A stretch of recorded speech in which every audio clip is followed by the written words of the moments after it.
दुनिया के ट्रेंड को समझेंगे तो आपको भविष्य के निर्णय लेने में आसानी होगी। आने वाले समय में जल्दी से जल्दी आप निर्णय ले पाएंगे भविष्य किस तरफ जाना। देखिए, हमारी कंट्री जो है अंडर डेवलप कंट्री है, न हम अनडेवलप्ड हैं और न ही हम डेवलप हो गए। अंडर डेवलप कंट्री की एक तरीका होता है, ये कंट्री कैसे आगे बढ़ती है। चाइना जब अंडर डेवलप कंट्री थी तब वो कैसे आगे बढ़ रही थी, जापान जब अंडर डेवलप था तो कैसे आगे बढ़ रहा था, तो उसकी सीक्वेंस को थोड़ा समझ लेना जरूरी है। देखिए, एक इंसान की सबसे ज्यादा जरूरत होती है वो रोटी कपड़ा और मकान होती है, आप अच्छी तरह जानते हैं। अब मोबाइल उसके अंदर जुड़ गया है, तो ये रोटी कपड़ा मकान और मोबाइल ये एक अंडरस्टूड सी जरूरत है जो सब लोगों को लगती है। और हर आदमी जब तक इन जरूरतों को पूरा नहीं कर लेता तब तक वो आगे की जरूरत के बारे में सोचता ही नहीं। एक आदमी के पास खाना खाने के लिए ही पैसा नहीं है तो वो न्यूट्रिशन के बारे में कोई सोचेगा नहीं। एक आदमी के पास खाना खाने के लिए नहीं है तो वो जिम में जाने के लिए सोचेगा नहीं। एक आदमी के पास खाना खाने के लिए ही नहीं है तो देश के लिए क्या सोचेगा। तभी तो हमारे पूर्वजों ने कहा है, भूखे पेट भजनन न होए गोपाला, ये ले तेरी कंठी माला। यानी ए भगवान, मैं तेरी भी पूजा नहीं कर सकता क्योंकि मेरा पेट अभी खाली है। तो जब अनडेवलप कंट्री होती है तो वहां के लोग जो है उस समय अपने पेट के लिए काम कर रहे होते हैं। लेकिन अंडर डेवलप कंट्री में अगर हम जाएं तो पेट के लिए लगभग काम हो चुका होता है। अब हम उन चीजों पे जा रहे होते हैं जहां पर विश्व पहुंच चुका है। आप पूरे ट्रेंड को समझिए। एक मजदूर है जो 300 रुपए खाना 300 रुपए कमाता है, उसको आप कहेंगे कि यार ये 300 रुपए का तो न्यूट्री चार्ज खा दे, तो शायद वो नहीं खा पाएगा क्योंकि उसकी पहली प्राथमिकता जो है वो भोजन है और वो भोजन के प्रति ही ईमानदार रहेगा। कभी न्यूट्रिशन के बारे में लेगा नहीं, रेगुलर नहीं लेगा। अगर एक बार आपने समझा भी दिया तो वो एक बार ले लेगा, लेकिन रेगुलर नहीं ले पाएगा, वो अफोर्ड नहीं कर पाएगा। लेकिन जैसे जैसे वो डेवलप्ड होता है, देश डेवलप होता है, तो देखिए कितना परिवर्तन आता है। आज के 25 साल पहले की बात बता रहा हूं मैं। 25 साल पहले जब भी आप किसी सिटी में रहते हैं, वहां के गार्डन में अगर 25 साल पहले जाते थे तो सुबह 4 बजे आपको कुत्ते बिल्लियों के अलावा कोई नजर नहीं आता था। इंसान तो बहुत कम नजर आते थे, और 1 2 4 10 आते थे नजर, तो वो भी वो बड़े बड़े अधिकारी होते थे या बहुत बड़े अमीर व्यक्ति होते थे, वही वहां तक आते थे। फिर परिवर्तन हुआ। आप देखते देखते आप देखते हैं आज क्या हो गया। आज ये हो गया कि किसी भी सिटी के गार्डन में जाइए, सुबह इतनी भीड़ होती है कि आप सोच नहीं सकते। इसका मतलब ये देश प्रोग्रेस कर रहा है, खाने की समस्याओं से उभर रहा है, और लोग अब जागरूक हो गए हैं अपने शरीर के प्रति। आप पहले देख लीजिए, आज के 25 साल पहले कोई जिम नहीं हुआ करता था, और जिम होते थे तो केवल बड़ी सिटियों में, दिल्ली मुंबई कलकत्ता मद्रास में ही वो जिम मिलते थे। लेकिन अब देखिए, छोटे छोटे गांवों में जिम मिलने लग गए हैं, छोटे छोटे शहरों में जिम मिलने लग गए हैं, और तहसील स्तर पर भी जिम खुल गए। यानी वहां तक भी डेवलपमेंट पहुंच रहा है। अब गांव के लोग भी पेट की समस्याओं से उभर चुके हैं और देश में एक प्रोग्रेस की लाइन में आगे चले गए हैं, और वो अब अपने शरीर के प्रति अवेयर हो गए। देखिए, सबसे पहले आदमी पैसों के लिए काम करता है, अपने पेट के लिए। पेट पर जब काम होता है देन वो एजुकेशन पर आता है, और जब एजुकेशन लेवल टॉप हो जाता है तो इकोनॉमिकल कंडीशन अच्छी हो जाती है, और जब इकोनॉमिकल कंडीशन अच्छी हो जाती है तो अवेयर हो जाता है आदमी अपने शरीर, देश और अपने परिवार के प्रति। उसके ऊपर वो काम करना चालू करता है क्योंकि वो इनिशियल समस्याओं से उभर चुका होता है। तो ये देश अब धीरे धीरे उन सारी समस्याओं से उभर रहा है। आने वाले समय में हर आदमी हेल्थ अवेयरनेस के लिए जागरूक होगा। अगर आप बताइए कि जब मैं छोटा था तो ये नहीं पता था कि क्या न्यूट्रिशन होता है, क्या विटामिन ए होता है, क्या बी होता है, क्या D3 होता है, क्या B6 होता है, B12 नहीं पता था। लेकिन जैसे जैसे हम आगे बढ़े, थोड़े पढ़े लिखे हुए, और धीरे धीरे अब हर व्यक्ति को पता चलने लगा है। पहली क्लास से न्यूट्रिशन की गणित समझ में आती है। पहली क्लास में भी जो कविता होती है तो न्यूट्रिशन से भरपूर कविता होती है। उसमें लिखा रहता है, वाह टमाटर बड़े मजेदार, एक दिन इसको चूहे ने खाया, बिल्ली को भी मार भगाया। मतलब विटामिन सी टमाटर से मिलता है और इससे आप शरीर को डेवलप कर सकते हैं। ये छोटी छोटी बातें अब पहली क्लास से, फर्स्ट नर्सरी और यूं कहें कि प्ले ग्रुप से ये चीजें सिखाई जा रही है। यानी अभी हिंदुस्तान में ये शुरुआत हुई है। ईच एंड एवरी आदमी आने वाले समय में, मैं नहीं मानता ऐसा कि आज आप डेवलप कंट्री में जाएं, अमेरिका में जाएं, जापान में जाएं, तो वहां न्यूट्रिशन के बारे में ज्यादा समझाने की जरूरत नहीं है। वहां पर हर व्यक्ति को सबको पता है कि ये लेना जरूरी है, क्योंकि मैं खान पान में ये सारी चीजें ले नहीं सकता, और अगर ये नहीं ले सकता और मुझे जीवन को टॉप पर ले जाना है, जीवन को अच्छी तरह से चलाना है, तो मुझे न्यूट्रिशन लेना पड़ेगा। और अब हमारा हिंदुस्तान भी उस लेवल पर आ रहा है। अगले 5 से 10 सालों में हम भी डेवलप कंट्री होंगे। 10 साल में जब हम डेवलप कंट्री होंगे तो यहाँ पर ईच एंड एवरी पर्सन का न्यूट्रिशन से लेना देना होगा। यानी न्यूट्रिशन जो है वो हिंदुस्तान में डायरेक्ट सेलिंग में टॉप पर रहने वाला है। जैसा हर कंट्री में रहा वैसा हिंदुस्तान में भी रहने वाला। अब बात आ रही कि हम कितना ले जाएंगे इसे। न्यूट्रिशन तो टॉप पर रहेगा, हम कितना जाएंगे। पहले इस बात को समझ लीजिए, दुनिया में मार्जिन उन चीजों पर होता है जहां पर स्किल की जरूरत होती है। जहां पर स्किल की जरूरत नहीं होती वहां पर मार्जिन बहुत कम होता है। जैसे केला बेचना कोई बहुत बड़ी स्किल नहीं है। केले लेकर एक जगह खड़े हो जाओ, जिनको भी केले लेने हैं वहां पर आप खड़े हो जाइए, वहां से लोग केले ले जाएंगे। केले वाले को ये नहीं समझाना पड़ता कि इसके अंदर पोटेशियम है या इसके अंदर कोई और विटामिन है, क्योंकि उसे समझाना नहीं पड़ता है। तो मार्जिन कितना है, 1 रुपए किलो, 2 रुपए किलो का हो सकता है, 3 रुपए दर्जन का हो सकता है, इससे ज्यादा मार्जिन नहीं हो सकता। और एक आदमी कितना भी केला बेच ले, वो 500, 700, 800 रुपए से ज्यादा नहीं कमा पाएगा। स्किल का चोट कहां मारनी है उसका हमें पता होना चाहिए। दिनेश जी, आदरणीय दिनेश जी चौधरी एक छोटी सी कहानी सुनाते हैं। उसके अंदर कहते हैं कि एक व्यक्ति की मोटरसाइकिल खराब हो गई। मोटरसाइकिल खराब हो गई तो वो मैकेनिक के पास गया। मैकेनिक ने मोटरसाइकिल को थोड़ा टेढ़ा मेढ़ा करके देखा, किक को हल्का सा मार के देखा, और उसे समस्या पूरी तरह समाधान समझ में आ गया। वो अंदर गया, एक हथौड़ा लेकर आया, और एक तेज गति से जहां पर एक पर्टिकुलर जगह चोट मारनी थी हथौड़े से, उसने चोट मारी और मोटरसाइकिल स्टार्ट हो गई। मोटरसाइकिल स्टार्ट हो गई तो अब क्योंकि वो हमारा रेगुलर मैकेनिक था, तो हमें लगा था कि भाई केवल एक चोट मारने का थोड़ी पैसा लेगा ये। तो उसने जेब में हाथ रखते हुए फॉर्मेलिटीज करते हुए बोला, उसने सोचा कि अगर मांग भी लेगा तो 10-20 रुपए मांगेगा, क्योंकि एक हथौड़ा ही तो मारा है। तो उसने कहा सर कितने दूं? तो जो ही उसने कहा कितने दूं, उसने कहा 500। उसने कहा 500 बोलते ही उसका दिमाग एकदम खराब हो गया। उसने कहा यार एक हथौड़ा ही तो मारा है, 500 रुपए किस बात के? तो मैकेनिक ने जवाब दिया, सर हथौड़ा फ्री में, आप चाहो तो अपने सिर पर भी मरवा सकते हो। हथौड़ा मारने का मैं कोई चार्ज नहीं कर रहा हूं, मैं पूरा चार्ज इस बात का कर रहा हूं कि हथौड़ा कहां मारना है। यानी हथौड़ा जहां मारना है वो स्किल का काम है। और आने वाले समय में जिन चीजों के बारे में समझाया जाता है, जिस चीजों के बारे में समझाया जाएगा, उन्हीं चीजों का कारोबार तेज गति से बढ़ने वाला है और उसी में ही अमीरी मिलने वाली है। अब न्यूट्रिशन का वो कारोबार है कि जहां पर आप आम कोई शक्कर बेचेंगे या चावल बेचेंगे या फिर नमक बेचेंगे, धनिया बेचेंगे, तो उसमें समझाना नहीं पड़ेगा।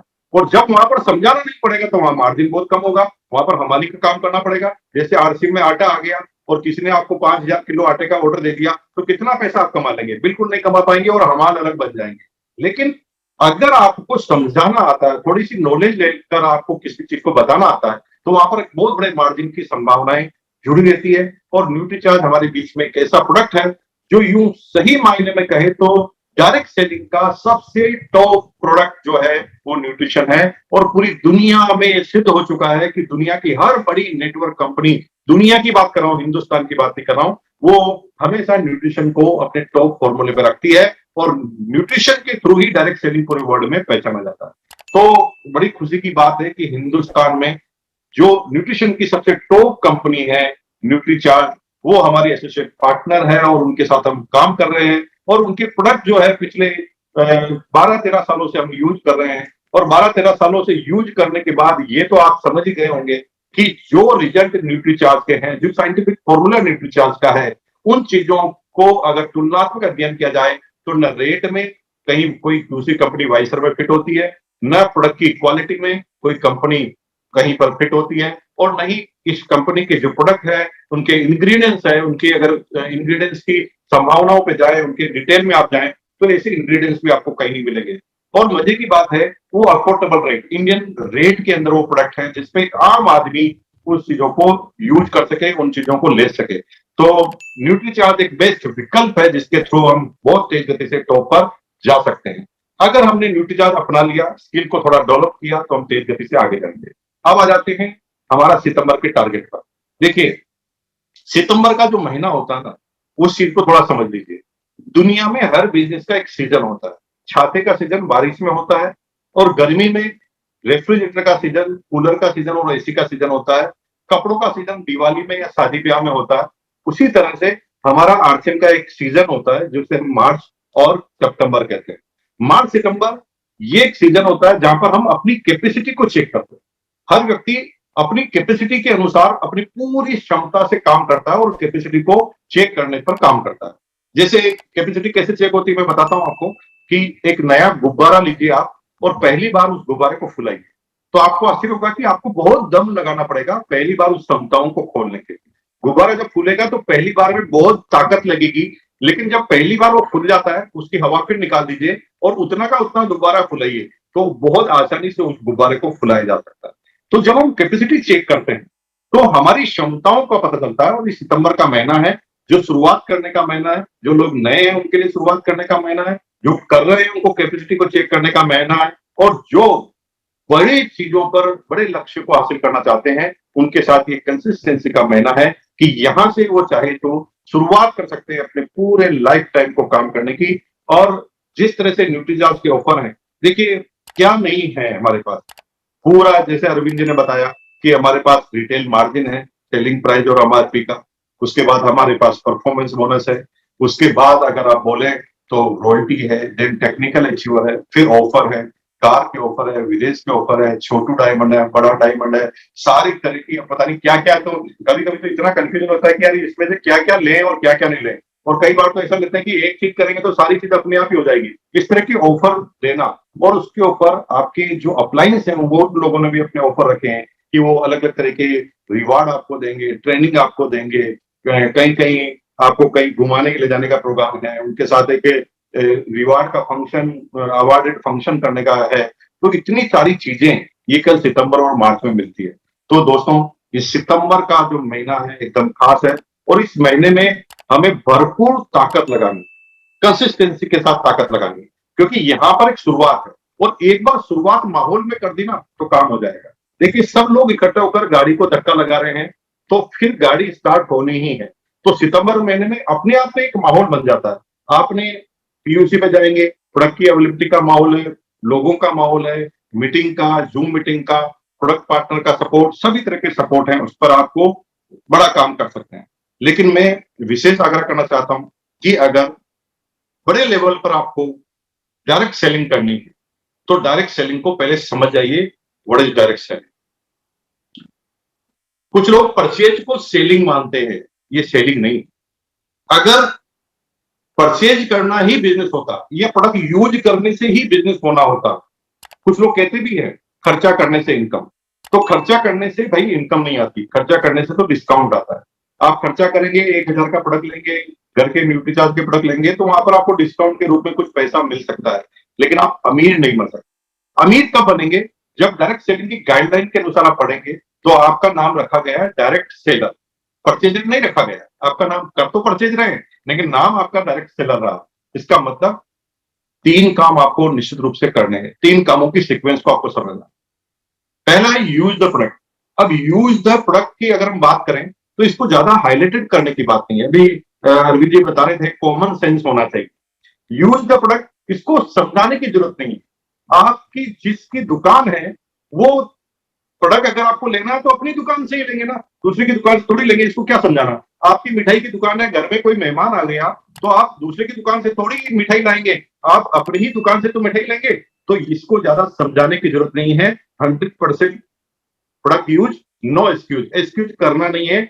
जो प्रोडक्ट हम सेल करना चाहते हैं, जो प्रोडक्ट हम प्रमोट करना चाहते हैं, जिस प्रोडक्ट के सारे हम नेटवर्क बनाना चाहते हैं, उन प्रोडक्टों को इस्तेमाल करके देख लेना बहुत और निहायती जरूरी है। क्योंकि अगर उन प्रोडक्टों को इस्तेमाल करके हमने नहीं देखा तो हम कभी भी कॉन्फिडेंस के साथ कोई बात नहीं कर पाएंगे।